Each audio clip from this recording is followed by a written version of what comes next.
খুবাইব রাদিয়াল্লাহু আনহুকে যখন গ্রেফতার করা হলো, গ্রেফতার করার পর খুবাইবের যখন খাবার বন্ধ করে দেওয়া হলো, তাকে কারাগারের ভিতরে আবদ্ধ করা হলো।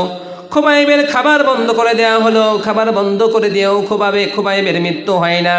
কাফেররা বলতে লাগলো, এই খুবাইবের খাবার বন্ধ করে দিয়ে খুবাইবের মৃত্যু হবে না, খুবাইবকে দুনিয়া থেকে বিদায় করে দিতে হবে। খুবাইব রাদিয়াল্লাহু আনহুকে যখন কারাগার থেকে বের করে নিয়ে আসা হলো, খুবাইবকে বলা হলো, খুবাইব তোমাকে আজকে আমরা মুক্ত করে দিতে পারি একটি কথার বিনিময়ে, তোমার বিনিময়ে মুহাম্মদের জীবনটা চলে যাক, তুমি এই কথা বিশ্বাস করো।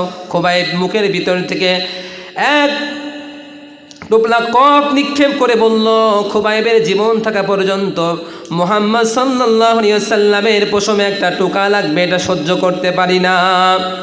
হযরত খুবাইব রাদিয়াল্লাহু আনহুকে যখন হত্যা করা হবে, বলা হলো, খুবাইব তোমাকে দুনিয়া থেকে বিদায় করে দেওয়া হবে, তোমার যদি জীবনের কোনো স্বপ্ন থেকে থাকে, আশা থেকে থাকে বলে দাও। সাইয়েদনা খুবাইব রাদিয়াল্লাহু আনহু কাফেরদেরকে বললেন, আমার জীবনের তেমন কোনো স্বপ্ন নাই, আশা নাই। আমার একটি স্বপ্ন হলো, আমি দুনিয়া থেকে বিদায় নিতে চাই। বিদায়ের মুহূর্তে 2 রাকাত নামাজ আদায় করে আমি আল্লাহর দিদারে ধন্য হতে চাই। খুবাইব রাদিয়াল্লাহু আনহুকে নামাজ পড়ার জন্য নির্দেশ করা হলো। খুবাইব নামাজে দাঁড়িয়ে গেলেন। নামাজের ভিতরে চিন্তায় পড়ে গেলেন, যদি এই নামাজটা আমি লম্বা করে দিই, দীর্ঘক্ষণ কিয়াম করে নামাজটা আমি আদায় করি, তাহলে কাফিররা মনে করবে খুবাইব মনে হয় মৃত্যুর ভয়ে তার নামাজটা লম্বা করে দিয়েছে, দীর্ঘ করে দিয়েছে। খুবাইব রাদিয়াল্লাহু আনহু তিনি নামাজটা সংক্ষেপ করে দিলেন, ছোট কিরাতে নামাজ আদায় করলেন। এরপরে খুবাইবকে দুনিয়া থেকে বিদায় করে দেওয়া হবে। হযরত খুবাইব রাদিয়াল্লাহু আনহু যখন খুবাইবের ডান হাতে আঘাত করা হলো, ডান হাত কেটে পড়ে গেল, রক্তগুলো ফিনকি দিয়ে জমিনে স্পর্শ করলো। বাম হাতে আঘাত করা হলো, খুবাইবের বাম হাত কেটে গেল। ডান পায়ে আঘাত করা হয়েছে, খুবাইবের ডান পা পড়ে গেল। বাম পায়ে আঘাত করা হয়েছে, বাম পাও পড়ে গেল খুবাইবের। খুবাইব রাদিয়াল্লাহু আনহু মুস্কি মুস্কি হাসতেছে। কাফেররা বলল, খুবাইব তোমারে হত্যা করা হচ্ছে, তোমার ডান হাত কাটা হলো, বাম হাত কাটা হলো, ডান পা কাটা হলো, বাম পা কাটা হলো, এরপরেও কেন তুমি এত মুস্কি মুস্কি হাসতেছ? খুবাইব বলল, কাফেররা রে, তোমরা বুঝতে পারছো না, আমার সামনে জান্নাত কি তুলে ধরা হয়েছে, জান্নাতের সুঘ্রাণ আমি পেতেছি, এজন্য আমি মুস্কি মুস্কি হাসতেছি। খুবাইব রাদিয়াল্লাহু আনহুকে বিদায় করে দেওয়া হলো। রাসূলুল্লাহ সাল্লাল্লাহু আলাইহি সাল্লামের দরবারে খুবাইবের মৃত্যুর ঘটনা চলে গেল। রাসূলুল্লাহ সাল্লাল্লাহু আলাইহি সাল্লাম কান্না করলেন এবং খুবাইবের জন্য দোয়া করলেন। প্রিয় আপনজনেরা, আমার ভাইয়েরা, আমার সম্মানিত হাজিরিন, জান্নাত এমনি এমনি পাওয়া যায় না, জান্নাতে যেতে হলে অনেক পরিশ্রম করতে হবে। আল্লাহ বললেন, হাসিবান নাস আইয়ুতরাকু আইয়াকুলু আমান্না, তোমরা এই কথা বলছো ঈমান এনেছি বললেই ছেড়ে দেওয়া হবে না। ওহুম লা ইফতানুন, অবশ্যই আমি আল্লাহ তোমাদেরকে ঈমানের পরীক্ষা করব। ঈমানের পরীক্ষা ছাড়া আল্লাহ তাআলা কোনো ব্যক্তির জান্নাত দিবে না। জান্নাতে যেতে হলে সহজে 1 নাম্বার আমল লাগবে। জান্নাতে যাওয়ার একটি আমল হলো ঈমান ছাড়া জান্নাতে যাওয়া যায় না। যারা ঈমান আনবে, আল্লাহ তাআলা বললেন, ইন্নাল্লাযীনা আমানু ওয়া আমিলুস সলিহাতি কানাত লাহুম জান্নাতুল ফিরদাউসি নুজুলা। নিশ্চয়ই যারা ঈমান আনবে, আমলে সালেহ করবে, কানাত লাহুম জান্নাতুল ফিরদাউসি নুজুলা, আমি আল্লাহ ওই সব ব্যক্তিদেরকে জান্নাতুল ফিরদাউস দান করব। জান্নাতে যেতে হলে 1 নম্বরে লাগবে ঈমান। কি লাগবে? ঈমান। ঈমান ছাড়া কখনো জান্নাতে যাওয়া যায় না। আমল ছাড়া জান্নাতে যাওয়া যায়, কিন্তু ঈমান ছাড়া জান্নাতে যাওয়া যায় না। কারণ কিভাবে আমল ছাড়া জান্নাতে যাওয়া যায়? উহুদের যুদ্ধে একজন ব্যক্তি, সাহাবায়ে কেরাম যুদ্ধের ময়দানে ঝাঁপিয়ে পড়েছে, যুদ্ধের দামামা শুরু হয়ে গেছে। এমন এক মুহূর্তে একজন ব্যক্তি বাড়িতে আসলেন, সেখানে এসে দেখেন তার ভাইরা চাচারা যুদ্ধের ময়দানে ঝাঁপিয়ে পড়েছে। তিনি মনে মনে বলতে লাগলেন, আমি তো এখনো পর্যন্ত ঈমান আনি নাই। ওই ঈমানহীন ব্যক্তি সেও চলে গেলেন যুদ্ধের ময়দানে, উহুদের ময়দানে যুদ্ধ শুরু করে দিলেন। যুদ্ধের ময়দানে যখন যুদ্ধের দামামা শুরু হয়ে গেছে, কাফিররা বলাবলি করতে লাগলো, উনি তো এখনো পর্যন্ত ঈমান আনে নাই। পরে শোনা গেল তিনি মুসলমানদের পক্ষে যুদ্ধ করতেছে। সাহাবায়ে কেরাম রাদিয়াল্লাহু তাআলা আনহুমারা বলতে লাগলেন, তুমি মনে হয় ঈমান এনেছে জন্য আমাদের সঙ্গে যুদ্ধের ময়দানে ঝাঁপিয়ে পড়ছে। উহুদের ময়দানে যুদ্ধ করতে করতে ওই ব্যক্তি শাহাদাতের পেয়ালা পান করে ফেললেন। তিনি এক ওয়াক্ত নামাজ পড়তে পারলেন না, দান করতে পারলেন না, সাদকা করতে পারলেন না। এরপরেও কিন্তু আমল ছাড়া শুধু ঈমান আনার কারণেই আল্লাহ তাআলা ওই ব্যক্তির জান্নাত দিয়ে দিয়েছেন। এজন্য ঈমান আনতে হবে, ঈমান ছাড়া জান্নাতে যাওয়া যায় না। আল্লাহ বলছেন, ওই ঈমান আনলে আমি আল্লাহ তোমাদের অনেক পরীক্ষা করব। ওয়ালানাবলুওয়ান্নাকুম বিশাইইম মিনাল খাউফ ওয়াল জু' ওয়া নাকসিম মিনাল আমওয়াল ওয়াল আনফুসি ওয়াস সামারাত ওয়া বাশশিরিস সাবিরিন। অনেক বিষয়গুলো দিয়ে আমি আল্লাহ তোমাদেরকে পরীক্ষা করব। এই পরীক্ষায় যারা সবর অবলম্বন করতে পারবে আমি আল্লাহ তাদেরকে ওয়াবাশশিরিস সাবিরিন, তাদেরকে সুসংবাদ গ্রহণ করার জন্য বলতেছি। এজন্য জান্নাতে যেতে হলে আমাদের এক নম্বরে লাগবে ঈমান। ঈমান ছাড়া জান্নাতে যাওয়া যায় না। দুই নম্বরে আমাদের লাগবে আমলে সালেহ। আল্লাহ বললেন, ইন্নাল্লাযীনা আমানু ওয়া আমিলুস সালিহাতি কানাত লাহুম জান্নাতুল ফিরদাউসি নুজুলা।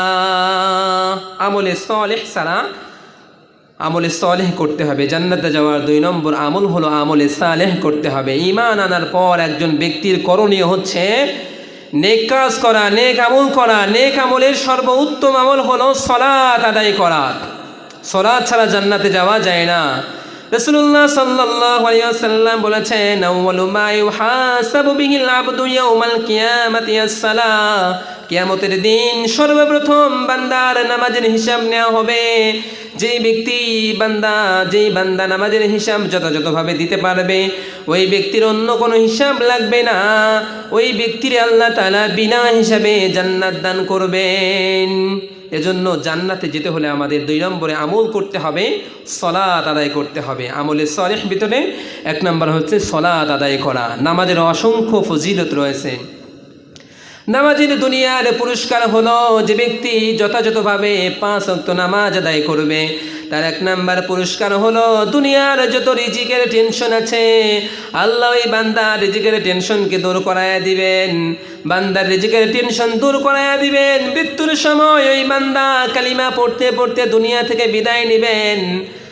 কিয়ামতের দিন আল্লাহ তাআলা কবরের ভিতরে একটি পুরস্কার দিবেন, তার কবরের আযাবকে আল্লাহ মাফ করবেন। ডান হাতে আমলনামা দান করবেন। কিয়ামতের দিন নামাজীদেরকে আল্লাহ তাআলা বিনা হিসাবে জান্নাত দান করবেন। এজন্য আমাদের নামাজ কায়েম করতে হবে। নামাজ ছাড়া কখনো জান্নাতে যাওয়া যাবে না। যে ব্যক্তি নামাজ আদায় করে আল্লাহ তাআলা তার গুনাহগুলো মাফ করে দেন।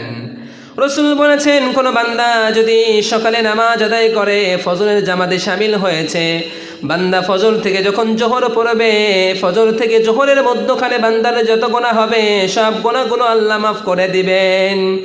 বান্দা জোহর পড়েছে, জোহর থেকে আসর পর্যন্ত বান্দার আমল নামায় যত গুনাহ হয়েছে আসর পড়ার কারণে আল্লাহ তাআলা মাফ করে দিবেন।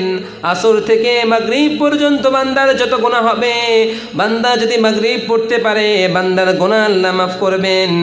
মাগরিব থেকে যদি বান্দা এশা পড়তে পারে, মাগরিব আর এশার মধ্যবর্তী সময়ে বান্দার যত গুনাহ হবে সব গুনাহ যিনি মাফ করবেন, আওয়াজ করে বলেন তিনি কে? এজন্য বলা হচ্ছে নামাজ বেহেশতের চাবি এবং কিয়ামতের দিন নামাজের হিসাব নেওয়া হবে। আমাদেরকে জান্নাতে যেতে হলে দুই নম্বর করণীয় হচ্ছে নামাজ আদায় করা। 3 নম্বরে জান্নাতে যেতে হলে রাসূল বলেছেন, কোনো ব্যক্তি যদি 5 ওয়াক্ত নামাজের পরে আয়াতুল কুরসি পড়তে পারে তাহলে আল্লাহ তাআলা ওই ব্যক্তিকে জান্নাত দান করবেন। মান কারা আয়াতুল কুরসি দুবুরা কুল্লু সালাতিন মাকতুবাতিন লাম ইয়ামনাহু মিন দুখুলিল জান্নাহ। যে ব্যক্তি 5 ওয়াক্ত নামাজের পরে আয়াতুল কুরসির আমলটি করবে, 5 ওয়াক্ত নামাজের পর যে ব্যক্তি আয়াতুল কুরসি পড়বে, ওই ব্যক্তির ভিতরে আর জান্নাতের ভিতরে তেমন কোনো পার্থক্য থাকে না।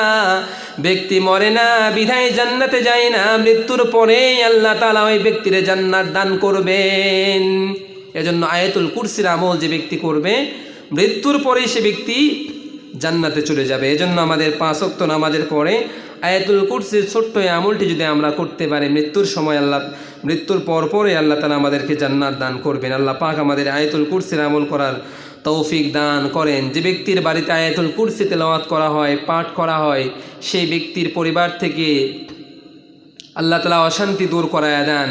ওই বাড়িতে যদি চুরি হয়, ওই চুরি থেকে আল্লাহ তাআলা ওই বাড়িকে হেফাজত করে। এজন্য আমাদের বাড়িতে এবং নামাজের শেষে 5 ওয়াক্ত নামাজের পর এবং বাসায় আয়াতুল কুরসি পড়ার দরকার আছে না নাই?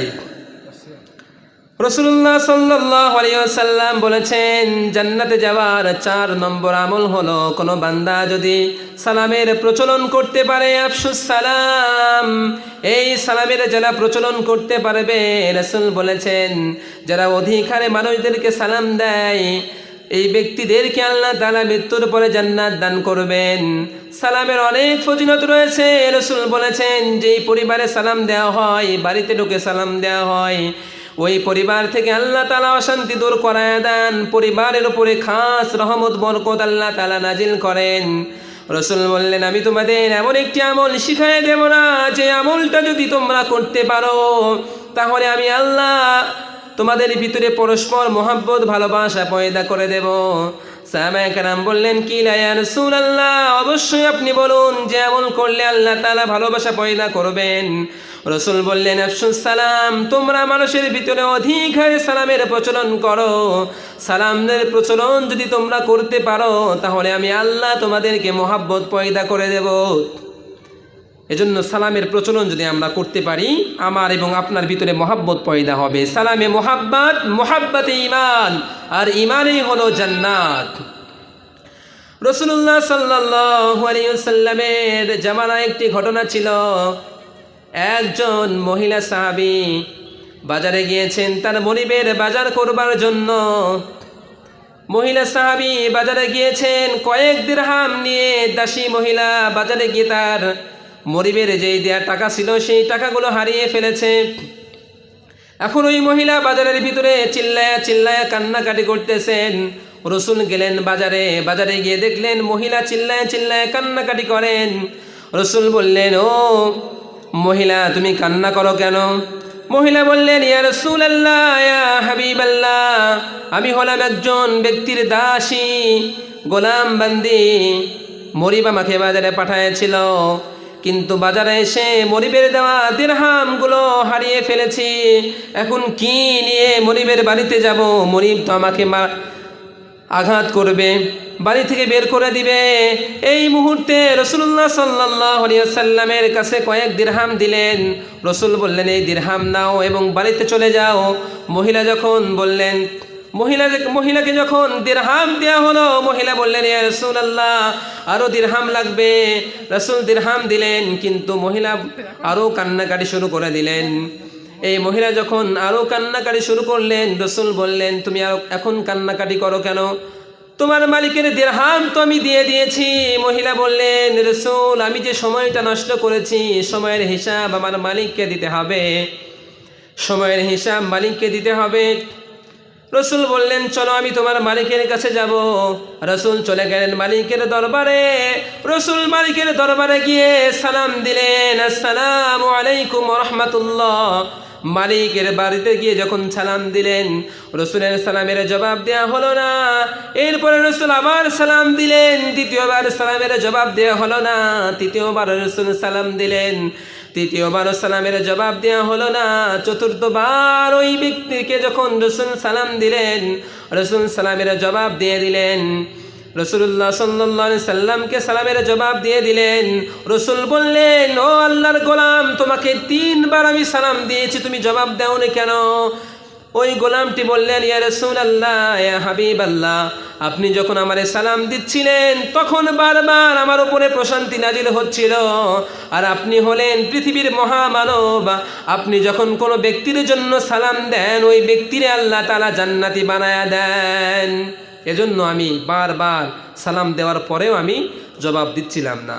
এজন্য আফসুস সালাম, তোমরা সালামের প্রচলন। গতকালকে আমরা দেখতে পেয়েছি বাংলাদেশের রাজধানী ঢাকাতে জুলাই যোদ্ধা ওসমান হাদি, আমাদের কলিজার টুকরা ভাইকে গুলিবিদ্ধ করা হয়েছে।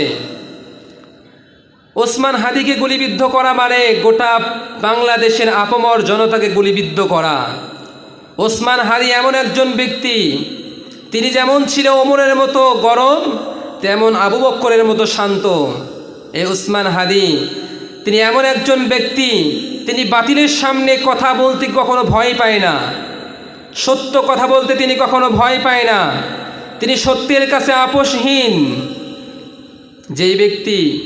যেই সব ব্যক্তিরা উসমান হাদির রক্ত ঝরিয়েছে, যেই সব ব্যক্তিরা উসমান হাদির বিপ্লবে উসমান হাদির রক্ত ঝরিয়েছে, উসমান হাদির প্রতিটা বিপ্লবী রক্তের ফোঁটার সঙ্গে বাংলার প্রতিটি কোনায় কোনায় প্রতিটি স্থানে স্থান থেকে উসমান হাদি তৈরি হবে, বিপ্লবে উসমান হাদি তৈরি হবে।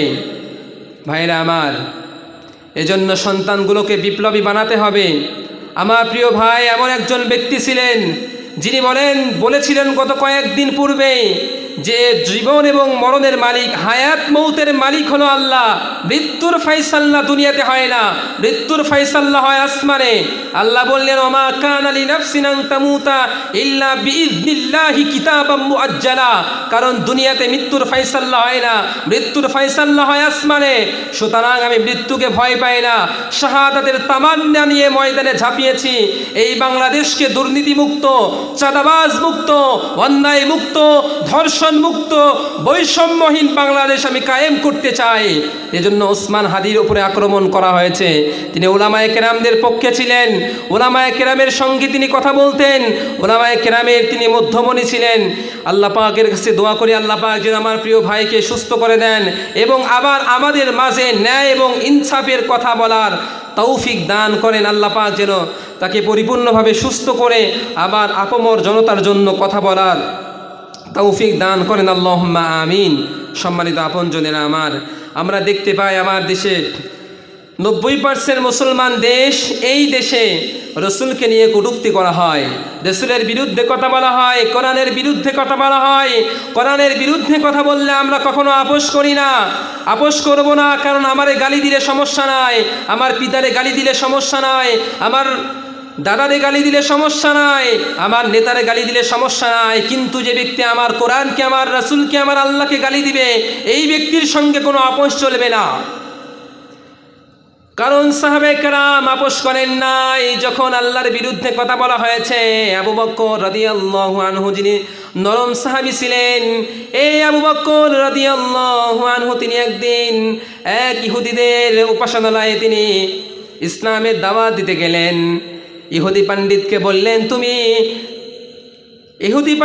বললেন, তুমি ইহুদি ধর্মের অনেক জ্ঞান অর্জন করেছ, কিন্তু তুমি জানো ইসলাম ছাড়া অন্য কোনো ধর্ম সঠিক ধর্ম নাই।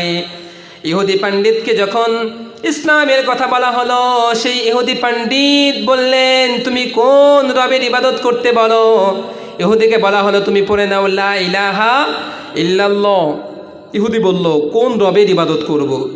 তুমি যে আল্লাহর গোলামি করতে বলছো, দাসত্ব করতে বলছো, সেই রব তো ফকির, সে তো গরিব, সে তো মিসকিন। কারণ আমাদের কাছ থেকে খাবার চাই, টাকা চাই, সম্পদ চাই। আবু বকর রাদিয়াল্লাহু আনহুর সামনে যখন বলা হলো, আল্লাহরে গালি দেওয়া হলো ফকির বলে, আবু বকর আর সহ্য করতে পারলেন না। মুহূর্তের ভিতরে আবু বকর ওই ইহুদির গালে একটা থাপ্পড় দিয়ে দিলেন। আবু বকর যখন থাপ্পড় দিয়ে দিলেন, ইহুদি মামলা নিয়ে চলে গেলেন রাসূলের দরবারে। বললেন, হে আল্লাহর রাসূল, হে মুহাম্মদ, আপনার এই আবু বকর আজকে আমাকে একটা থাপ্পড় মেরেছে, থাপ্পড়ের বিনিময়ে আমি আবু বকরকে থাপ্পড় মারতে চাই। আবু বকর রাদিয়াল্লাহু আনহুর কথা যখন বলা হলো, ইহুদি পণ্ডিত যখন রাসূলকে বললেন, রাসূল বললেন, আবু বকর তুমি কি বাস্তবেই থাপ্পড় মেরেছো, ইহুদিকে আঘাত করেছো? রাসূল বিশ্বাস করতে চাইলেন না, কারণ আবু বকর ছিল খুবই নরম, তিনি শান্ত মিজাজের ছিলেন। ওমরের মতো তিনি গরম ছিলেন না, ওমর অনেক গরম ছিল। ওমরের কাছে, রাসূলের কাছে একজন বিচার নিয়ে এসেছিল, বিচার নিয়ে আসার পরেই সেই বিচার সে মানতে চায় নাই। জমির একটা ফায়সালা নিয়ে এসেছিল, রাসূল সানি করে দিলেন, বিচার করে দিলেন, রাসূলের বিচার মানতে চায় না। ওমরের কাছে বিচার নিয়ে এসেছেন, ওমরকে বললেন, আপনি এই বিষয়টা সমাধান করে দেন। ওমর রাদিয়াল্লাহু আনহু বললেন, এই বিচার কি কেউ আগে করেছে? বললেন, হ্যাঁ করেছে। কে করেছে? আল্লাহ রাসূল করেছেন, রাসূলের বিচার আমি মানতে চাই না। ওমর বললেন, রাসূলের বিচার যেহেতু মানতে চাও না, আমি এখন এই বিচারটা সানি করে দেব। ওমর রাদিয়াল্লাহু আনহু ঘরে থেকে একটা তরবারি আনলেন আর ওই ব্যক্তির গলাকে দ্বিখণ্ডিত করে দিলেন, কেটে ফেললেন। ওমর ছিল গরম, আবু বকর ছিল নরম। আবু বকরের সামনে একদিন বারবার একজন ইহুদি আবু বকরের গালি দেয়, আবু বকর কিছুই বলে না, কিন্তু রাসূলুল্লাহ সাল্লাল্লাহু আলাইহি সাল্লাম পাশে বসে আছেন। রাসূল মুস্কি মুস্কি হাসে, আবু বকরকে গালি দেওয়া হয়, মুস্কি মুস্কি হাসে, আবু বকর গালির জবাব দেয় না, রাসূল মুস্কি মুস্কি হাসে। যখন আবু বকরকে বাদ দিয়ে ওই কাফের, ওই ইহুদি মুশরিক যখন রাসূলকে গালি দিলেন, রাসূল গালির জবাব দিলেন। গালির জবাব যখন দেয়া হলো, রাসূলের মুখটা কালো হয়ে গেল। রাসূল সেখান থেকে চলে গেলেন। চলে যাওয়ার পর রাসূলকে জিজ্ঞাসা করলেন, ইয়া রাসূলুল্লাহ, ইয়া হাবিবাল্লাহ, যখন আমারে গালি দিচ্ছিল আপনি হাসছিলেন, আর যখনই আপনারে গালি দিল আর আমি প্রতিবাদ করলাম, এই প্রতিবাদের কারণে কেন আপনি এখান থেকে উঠে চলে আসলেন? আবু বকরকে বললেন, আবু বকর, তোমাকে যখন গালি দেওয়া হচ্ছিল, এই গালির জবাব তখন ফেরেশতারা দিচ্ছিল, আর যখন তুমি এই গালির জবাব দিয়েছো, ফেরেশতারা আমার কাছ থেকে তোমার কাছ থেকে চলে গেছে। এই আবু বকর ছিল খুবই শান্ত মেজাজ, কিন্তু আবু বকরের সামনে যখন আল্লাহর গালি দেওয়া হলো ফকির বলে, তখন মহান রব আর সহ্য করতে পারে নাই, আবু বকর সহ্য করতে পারে নাই, তখন একটা থাপ্পড় দিয়েছেন। আবু বকর যে থাপ্পড় মেরেছে এটা রাসূল বিশ্বাস করতে পারছেন না, বিশ্বাসই করতে পারছেন না যে আবু বকর থাপ্পড় মারতে পারে। বাস্তবে কি থাপ্পড় মেরেছে? আবু বকর বললেন, ইয়া রাসূলুল্লাহ, হ্যাঁ আমি থাপ্পড়টি মেরেছি। কেন মেরেছেন? আবু বকর বললেন, ইয়া রাসূলুল্লাহ, যখন আমিও ওখানে ওই ব্যক্তির ইহুদি পণ্ডিতকে যখন কালিমার দাওয়াত দিতে গিয়েছিলাম, ওই ইহুদি পণ্ডিত তখন অনেক বিষয় বলতেছিল, তখন সে ব্যক্তি আমার আল্লাহরে গালি দিয়েছে। আমার আল্লাহরে যখন গালি দিয়েছে তখন আমি সহ্য করতে পারি নাই, তারে থাপ্পড় দিয়েছি। ইহুদি পণ্ডিত বলল, হে আল্লাহর পয়গম্বর, আমি আবু বকরের থাপ্পড় মারি নাই, কারণ আবু বকর বলেছে, আবু বকর রাদিয়াল্লাহু আনহু বলছেন আমি থাপ্পড় মেরেছি।